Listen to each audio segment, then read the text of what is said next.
Welkom by hierdie video oor normalisering, die proses om data in 'n relasionele database te organiseer om oortolligheid te verminder en konsekwentheid te verbeter. In hierdie les gaan ons ondersoek hoe normalisering data logies en doeltreffend struktureer en verseker dat elke stukkie inligting presies gestoor word waar dit hoort.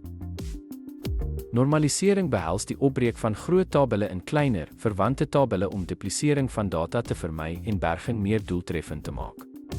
Normalisering definieer verwantskappe, gewoonlik deur primêre en vreemde sleutels, om hierdie kleiner tabelle op 'n gestruktureerde en betekenisvolle manier aan mekaar te koppel.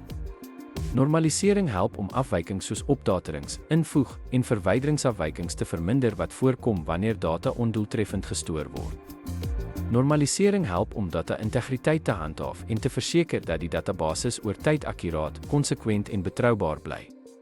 Normalisering gebruik 'n reeks normale forme, insluitend 1, 2, 3 en binf, wat reëls verskaf vir progressief skoner en meer doeltreffende databases ontwerp. En dis 'n opsomming van normalisering. Deur oortolligheid te minimaliseer, duidelike verwantskappe te definieer en normale vorms te volg, kan ons databases se ontwerp wat akkuraat, doeltreffend en maklik is om te onderhou. Dankie vir die kyk en onthou, 'n goed genormaliseerde databasis is die fondament van betroubare databestuur.